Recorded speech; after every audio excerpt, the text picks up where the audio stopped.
want to get straight into our debate because I know we won't have enough time for all the issues that came up there.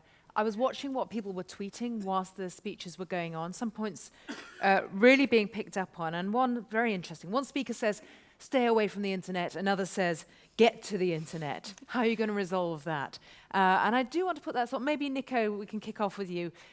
You're telling us where to be careful, what not to use, keep your distance, and yet if you listen, say, to Mac Jordan's stories about the way that Africa and young Africa is revolutionizing itself by using the internet, if you understand the trade, you're putting your data out, you're getting services, what's the problem? I think it's your personal information that really needs to escape the internet. I mean, even though I say boycott Facebook, I still say it's a great tool for publishing to the world. It's just that people are using it wrong. And they're putting their geolocations out there, for instance, on Twitter and Instagram, and this gets them killed. And then, I don't know if CJ, you want to come in on that thought, because there clearly is a trade-off, isn't there, between the uses of technology and the way it comes back to bite you. I don't think that there necessarily is, or there has to be. I think fundamentally, like Nico's saying, when you publish something online and you want it to be published publicly, that should stay online and be accessible to anyone that wants to read it. Whenever you have private information, you should have full control over how that data is used and how it's stored. You should be able to share it only with services and people that you trust. Michael, one of the points you made that really has been picked up on was, we may talk about the internet in general, but whoever controls the server controls the system, controls what can be said. Do you think, human rights activists are very busy, under huge stress, under huge threats? They may not realize what's facing them, that kind of challenge. We may be naive technologically. I think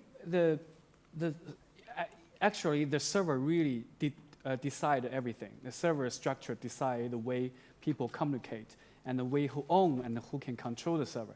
But as an activist, sometimes you do something because you didn't see the big picture, and you don't need to do that, because individual bloggers, sometimes they write something about justice, they just write without concern something big picture. The big picture should be reviewed and really considered by researcher, by a politician, and by advocate.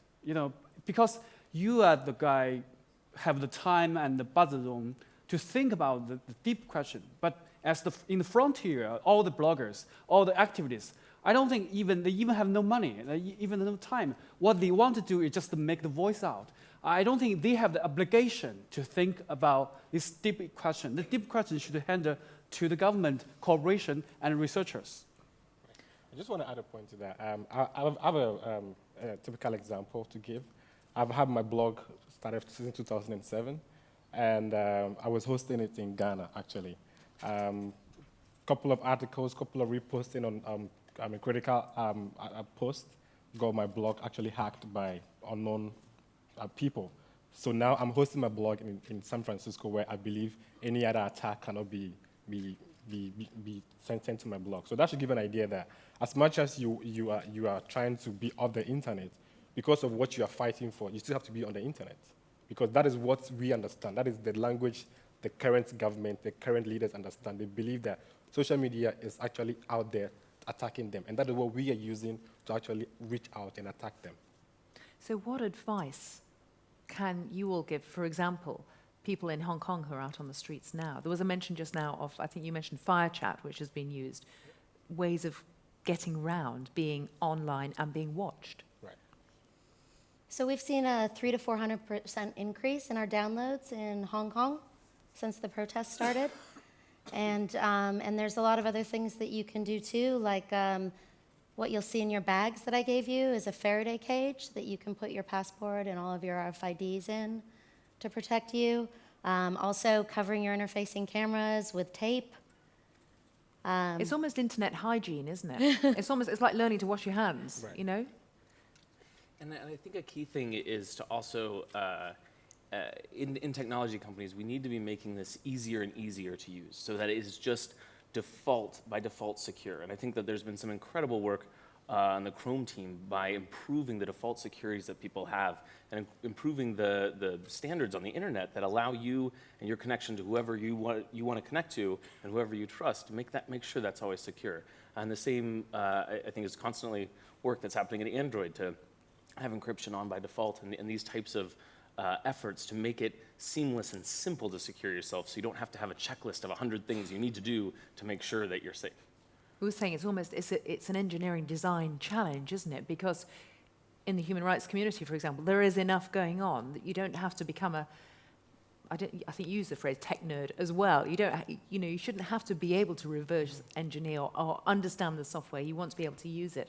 And so there is that challenge. And Jordan, I guess that applies for all the people you're working with, getting them online, sometimes for the first time. Well, I mean, for first timers, yes, but take for instance the lady that is teaching girls how to code in the slums and everything. These kids will definitely have to go online. They have to go online with their identity. They have to start. I mean, it depends on what they're doing. But at the end of the day, we are teaching them how to use the internet to develop innovative ideas to solve problems. So I'm not going to say don't go on the internet, but then again, be careful about how you use the internet, what you see on the internet, because everything is forever. Whatever you see on the internet is forever. It doesn't get deleted. That is the advice I keep telling the young people I work with. And do you just have to be realistic about that, Michael? Yes, I think that if we look at the Hong Kong protests, the very obvious thing to happen is they have free internet. Everything can happen. So because they can use Twitter, they can use YouTube. So I would say very clearly the internet freedom is the foundation of democracy. Right. Without that, we just forget anything. Right. Yeah. How, obviously you're treading a careful line, Michael, because you are living in China and you're a passionate advocate of free speech. And I wondered if you have any further thoughts on the way that Chinese citizens evolve the ways they can communicate in cyberspace. You have to constantly change tactics. I think the first thing you just accept the reality. It's a long-term thing. It's not just to happen overnight. And the second thing, I think to have self-censorship is very crucial for Chinese if you really want your voice be heard by the majority of the Chinese. And very important thing also is since it's a long term, you really need to be some kind of experts. Because the situation is not as good as the other countries, sometimes you should go deeper to be a really expert. One of the comments that's coming through from the audience, there's a quote here, let's re-decentralize the web. And in the wake of those Edward Snowden revelations, that was one of the reactions, wasn't it? Maybe think of what Brazil was doing, thinking that, well, maybe we need to go down behind the shutters. Maybe we need to protect ourselves from what's on the web. But is that just wishful thinking? Thoughts? So Brazil, actually, ever since they did their Internet Bill of Rights, is now our third largest country in terms of downloads. And so I don't see people making decision based off of US or not, but based off of, do I trust that company and do I trust those servers or not, is really the issue. When it comes to trusting servers, I don't know how many Africans are in the audience, but if you realize every dongle, every MiFi device you use in Africa today is coming from Huawei. Why is Huawei not working? I mean, why was Huawei kicked out of the US? Because of spying. Why did African government decide to accept Huawei into Africa? Because they want to monitor what their citizens are saying on the internet. So they decided to put in Huawei switches, Huawei routers in every telecom infrastructure in Africa. So if you are from an African country and you're in the audience today, just be aware that whatever you are doing on the internet is being monitored by the Chinese partners for the government.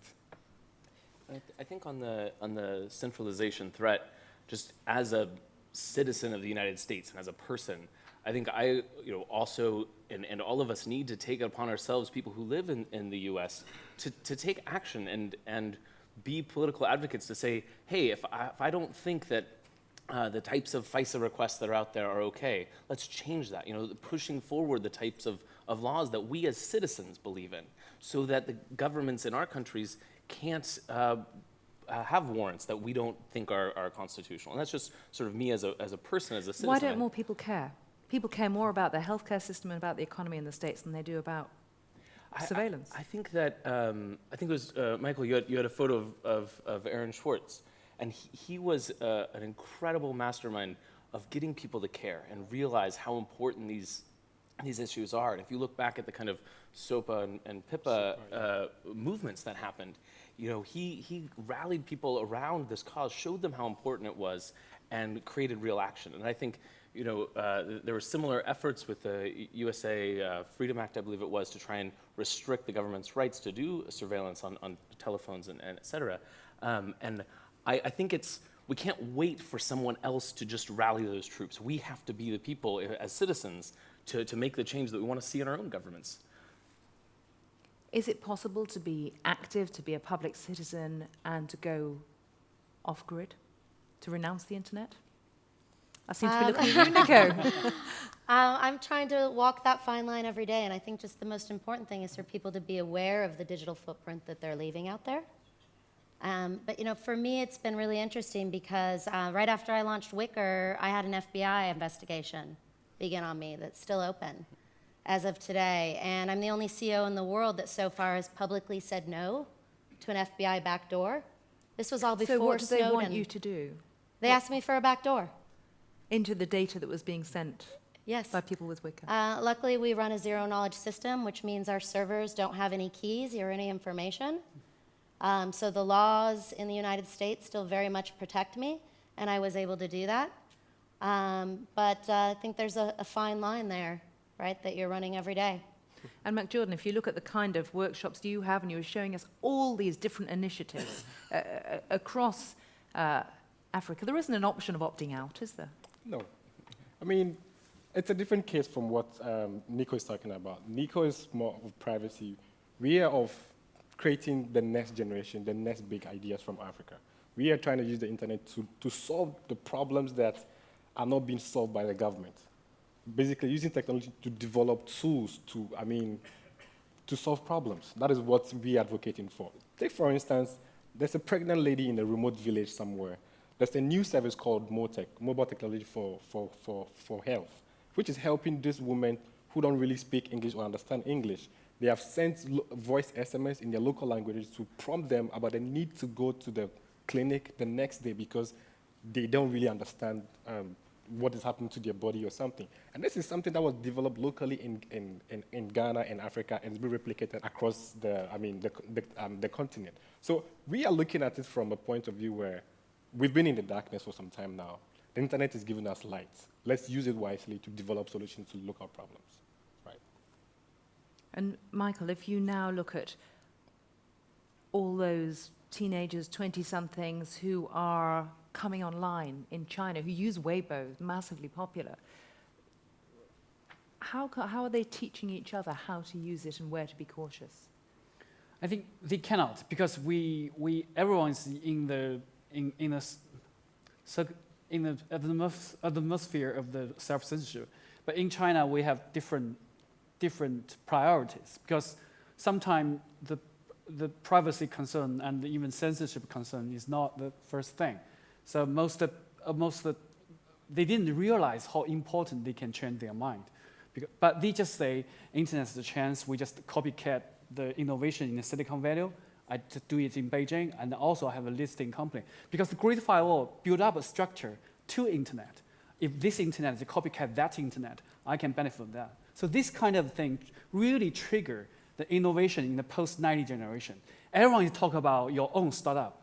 Even the startup is based on some copycatting idea of the English, but still you see some new innovation come from, like Jack Ma's, the Alibaba, and also another thing, really innovative. What I say is that sometimes it's like a crazy test, right? Sometimes you have the copycats, but eventually will push people to innovation. So that's what I say. Even you get used to this big China net without any cautious about self-censorship, but because the population is 600 million, so eventually you will find out you need freedom. Otherwise, you have chilling effect, prevent you have real innovation. Innovation will always go with the freedom, but not self-censorship. So I have a little bit of confidence about my young generation in China. Eventually, they will figure out, they use their own way. At that time, and other countries in Africa and in Middle East will copy China model to pursue their own freedom. Because now, because the NSA, because the United States is giving up the leadership of the internet, why not the leadership were taken by other freedom fighters in China, in Russia, and in the Middle East? CJ, thoughts about what American netizens can learn from outside? I think that there's an enormous amount that we can learn. I mean, you spoke of decentralization. You traveled to a lot of other places I've traveled to. You know, if you spend time as many of you have in Iran or Burma, you'll find people that have devices, smartphones, and they have no connection to the internet, but they still use them. They're still finding ways to be useful and be Right, completely so off the grid. decentralization is not really just talking about countries, you're talking about bring it back to the individual. Can you reestablish individual control of what you're connected to? I think there's really exciting innovations that can happen there, and you've seen the growth of things like Bitcoin. I think are incredibly exciting to see the ways in which people are innovating with these restrictions that they have. I think there's a tremendous amount that we can learn from that. Nico, a lot of what you do is focusing on your daughters. What would they need to use, or children in schools who now are learning to code, they learn about apps, they understand technology better than we do. But in general, what are we not teaching our children that we should be? I think the big difference is, well, I'll give you a story, which is I was one of the first pro-women snowboarders in the world and helped bring that into a global phenomenon. And if we would have gone to the kids and said, hey, kids, snowboarding makes your legs strong and your heart healthy, and your mom really wants you to do it, it That's would a not no. have been the global phenomenon that it is today. And so people always say, oh, kids don't care about privacy. But kids live in a constant surveillance state every moment of every day for the most part. And they want to escape the surveillance state. Teenagers get how to do that. But you need to give them some things that are empowering, right? Teach them how to hack other people so that they know how not to be hacked. You need to give them power, not restrictions. When we were talking, CJ, about, you showed us the volume of these DDoS attacks, the denial of service attacks that are, even as we speak, they're just streaming across the globe. Do you have a sense of the way the tide is turning or flowing? Because you have governments, you have organized crime, you have corporations. There are a lot of entities out there who may want to deny individual voices. Yeah, I think it's fascinating just the range of types of attacks that I've learned about by in the course of mapping this that we've seen. Kids are DOSing each other's Xboxes. They want to win a game, and you take out the other guy's, the opponent that's killing you, and then you win. So I didn't know that happened at all until I noticed that all this traffic was coming from Reddit boards with people on League of Legends and these other games saying, oh, I'm getting DOSed, this is a huge attack. And so you see that happens, corporations DOSing each other. And I think the place that I find it just particularly frightening is when it's threatening free speech, when it's threatening journalists, when it's threatening people in the media who have limited resources and have such an important thing to say. I think that's where it becomes a really particularly frightening type of attack. I just want to finish with a thought from each of you about where the biggest threat is now, or where you think our audience here and around the world should be most alert, should be most watchful when you're thinking about being online and communications technology. And Michael? I think the most important thing I want to express that is that in the United States benefit a lot from the internet, because the borderless internet creates the chances for Google, for Facebook, and the entire innovation of the United States. But now United States government is give up the leadership of the internet as a freedom fighter. So now you just create, or help create, or let other governments like China and Russia to help balkanized world. You are losing moral standard to do the better thing. I really urged American people to first fix that, because this thing is priority. Without this thing, I think you cannot just solve other problem, internet problem in other world, because you are the big guy. Everyone is looking at you. Jordan? Well, my key issue I want to look into will be net neutrality, where I want every African government or every internet service provider out there providing service to Africans to actually treat data from people or subscribers equally, because when you have government actually snooping on people's information online, it kills innovation. So instead of doing that. They should just be free and fair with whatever privacy issues they might have on their citizens, because it's about time they just let it go. Yeah. Nico. The thing that worries me most are all the databases of gold out there, because what I've learned from hackers is that any database, 100%, can be compromised. So what happens when the NSA database gets breached? That'll be interesting, right? Facebook just changed their privacy policy so they can listen to your ambient sound in the background. What happens when that database gets breached? Can you go back and wipe out your past? It's out there. The internet's forever. It is forever. It is not deleted. So I'm ending this on a gloomy note, aren't I? But what should people be watching out for, or what can empower them? You know, a kind of final thought to people who are concerned about what they're struggling with and what they're putting out online. I think on the tech side, in a post-Snowden situation, and in the kind of at-risk situations that many of you in the audience face, I think that on the tech side, we have a responsibility to demand the privacy that our jobs require and demand control over what tech we're using and how we are able to control where our data goes and how it's used.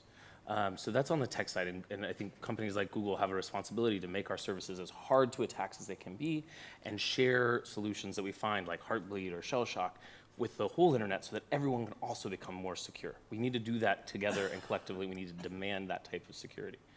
I think on the policy side, as I said before, and kind of reflecting on what Michael said, I think that we need to be an example of the type of internet policy that we think will lead to democracy in the world. It has to be open, and it has to be enforced by a type of government and system of warrants and actions that we believe in, so that we can be an example to the world. And that's net neutrality and the type of control that we allow our government to have on the internet. No easy quest, but I guess that's why you're here, and that's why you're all here today. Keep comments coming. I'm already getting comments about why didn't we bring up this, and this, and there just isn't always the time. But one of the beauties of this forum is, for those who are here, you can go and grab these guys and talk to them. And those of you who are online and watching us streaming, if you keep the comments come on Oslo FF, you'll be noticed. Thank you. Thank you. Good job.